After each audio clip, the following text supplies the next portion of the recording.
Hey Logan, I was just thinking on, what should we do for our first podcast episode? Yeah. And I was thinking empathy would be a great, subject to cover. And the reason for that is like that experience that we created whenever we went to Tennessee.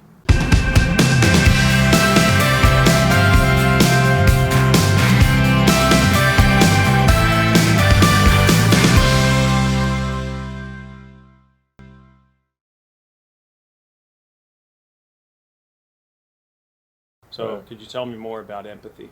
Yeah, I mean, I think for me, like what was missing from the treatment centers that I went through. So, I mean, I went through 4 12-step intensive programs. And so I got all of the knowledge about like the big book and the 12 steps and all the tools that we can use to stay sober. But what was missing for me was like getting pulled with the vision of like you can be sober for the rest of your life, but not only sober, but you can be free and happy and feel good sober, you know?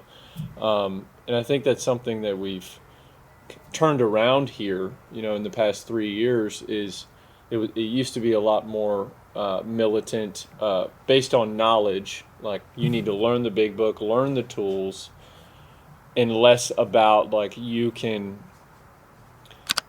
feel the same peace and comfort that drugs and alcohol gave you, you know, but naturally, through this and like pulling the guests with the vision of like, you can be completely free internally, and like, because for me, I used drugs and I drank because I didn't like the way I felt sober, you know. So when you tell me you can be sober for the rest of your life, it's like, oh, I can be miserable for the rest of my life. Yeah. No, I wanted to be free, and I think now we make it very clear to the guests that, not only can they be sober, but they can be completely free if they implement, this way of life. So I think that's inspiring to the guests and it fires them up. Um, you know, I mean, I think another thing that's really cool that differentiates us is all of our staff are fired up about recovery, and you can see it and feel it that they're free, and I think that inspires guests that come in here. They want what our staff have. They Hmm. want that freedom and they want that happiness and joy in their lives. Um, so yeah, I think empathy is huge. I think the fact that we can connect on a deep level, because we've all experienced drug addiction and we've all recovered from it, so we can connect to each individual that comes into our program on a deep level and through personal experience.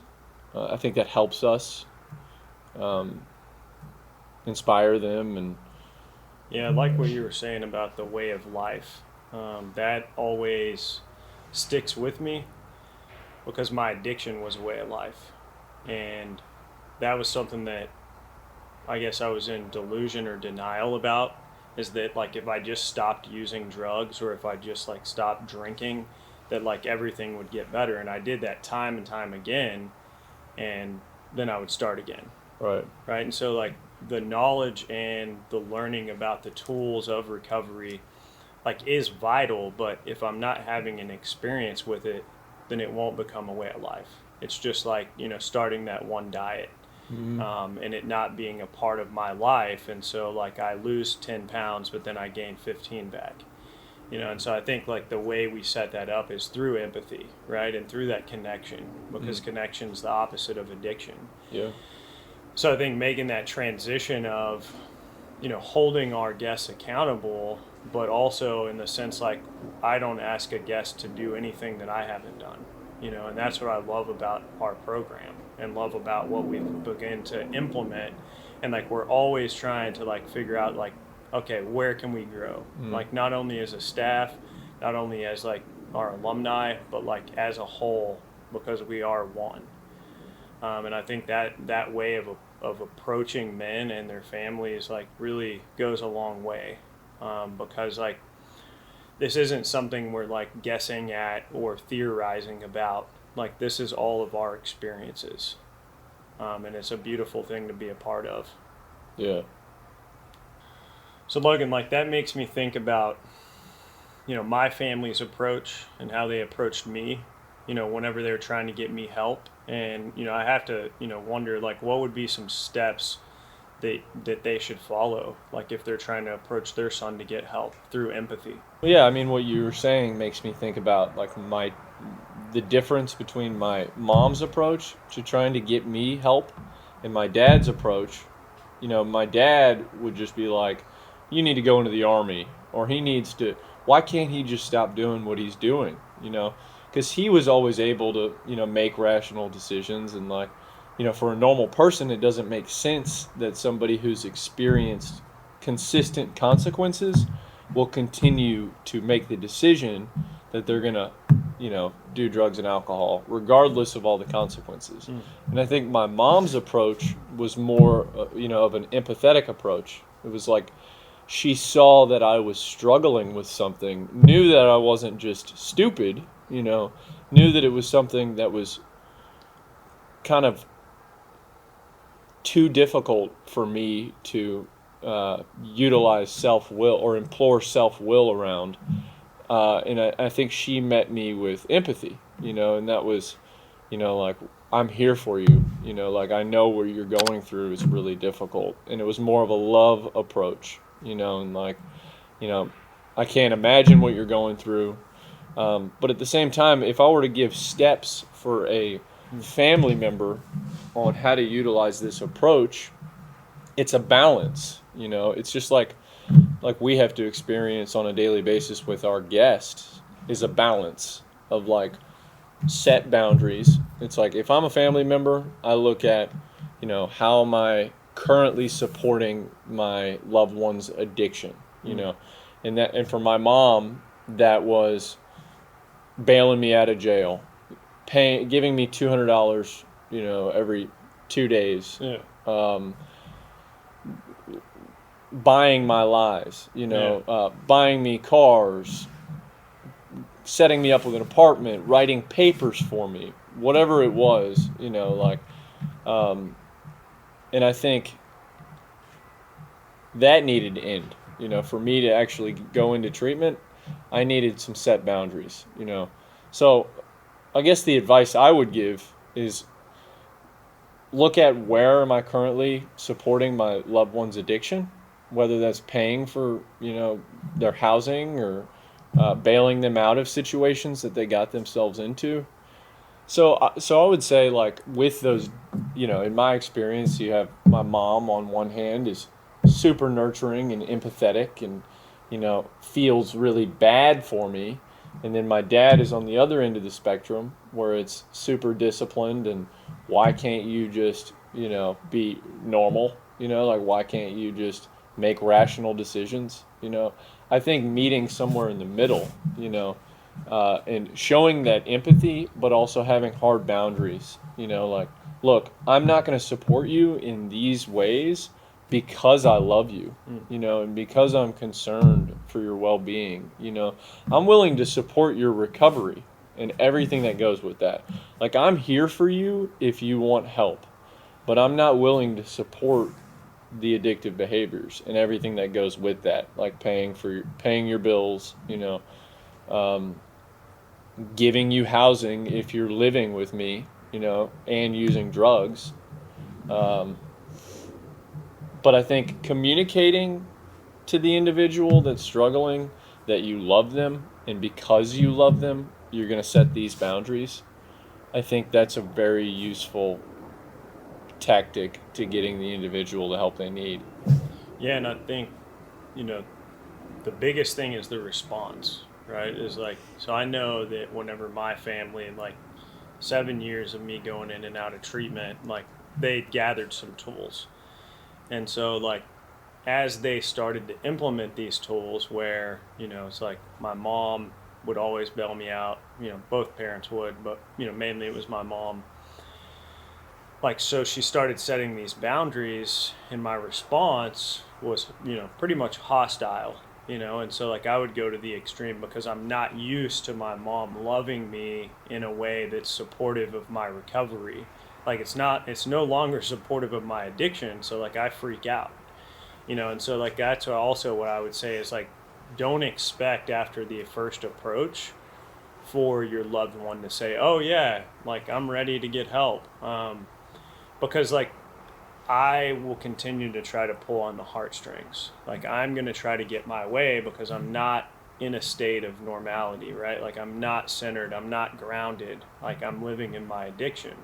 And so when my mom said like, hey, like I love you, but like we're no longer going to support this addiction, like we will support your recovery, and like I hung up, or said like, mean words, what I would say is like it's very important to just let me have that experience and stay strong, right? Like so let your loved That's one the have big that thing. experience. Yeah. That's the big thing I would say is like, because 9 times out of 10, the addict or alcoholic, and I know from experience, but being an addict, like I'm going to test the boundaries.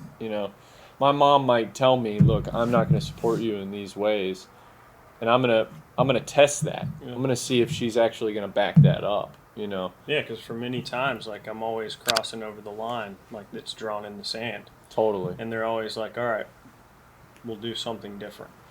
And I've seen I've seen a lot of families succeed at holding boundaries. I mean I guess like a year and a half ago there was a family that had reached out to us, um, and they were used to enabling their son from a place of love, but they didn't realize that they were enabling the addiction, and they kind of took our guidance and um, set those boundaries, but he wasn't willing, and so he chose homelessness over getting help, and I know that idea can sound really extreme and like difficult, especially for like um, the enabler. Yeah.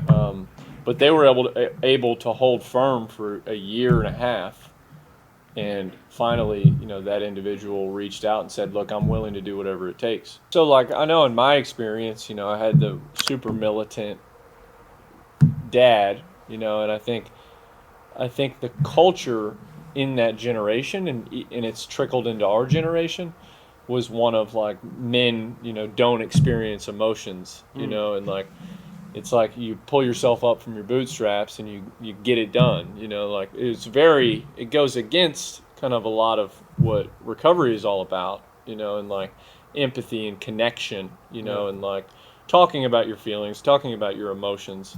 Um, how do you how do you see us, as a company, breaking that cycle, and like encouraging our guests that empathy is a strength, rather than a weakness, like a lot of us were raised to believe. Well, yeah, I mean, it's talking about like those secrets, right? Like whether it be something that I'm angry about or resentful about, or something I'm scared of. That was something that like I would push down forever, until I entered recovery. And so they're telling me to like, okay, I need to get vulnerable, or I need to like. You have guys coming up and saying, "Hey, I love you, man," and it's like, what? What is this? And like I don't know. I've always been kind of like more loving as a man, like in like also competitive, also like whatever. But I always had this side of me that is like had that compassion. Yeah. I think even in my addiction, but like recovery allows us to really get in touch with our true self. Mm. And in order for me to be a man in recovery, like I have to walk through that uncomfortability. And so everything that we do with our guests, like whether it's me getting vulnerable about current things that are going on in my life, whether that's fears that I have, whether it's like how my relationship is going with my family, with my wife Courtney, and like sharing that vulnerability so that they have an opportunity to share their vulnerability. And then it is like, I mean, everything that's set up like with our program, right? Like with the gym, with the volleyball, with the basketball, right? Like all those things allow us to, be men, right? And have fun, whatever that means, be men, whatever that means. Um, but it's more about this way of life, because like I do need to at times, right? Like get up and do something, right? Mm-hmm. Like and change and take action. But I don't have to push everything down in order to make that happen, right? Like I can acknowledge, like, okay, I'm fearful about walking into this environment. right? And I can let someone else know, because like if I'm feeling that fear, then someone else in my community is walking through that. And usually there's someone else that's already walked through that. And if I would have just like kept that down, like one, it's making me, less available to be helpful to my brother. But two, I couldn't have gotten the feedback from the other man, right? Mm-hmm. Because like I'm looking at like all these differences. So that's what I would say is like, you know, we do need to be disciplined. We do need to have structure in our culture. But also I need to experience like all the emotions that I've been hiding from. And the only way to do that is like, you know, define success for what does success mean to me, you know? Mm-hmm. So instead of like what my parents' view of success should look like for me, or, my friends' view of success should look like for me. Um, and that's a scary thing to be at, I mean, still today, it's like I'm still discovering like who is Robert White, and so like each day I get that opportunity to dive deeper. And some days it's like I'm really embracing it, and other days it's like I'm on the phone or talking to someone about like these fears that I have.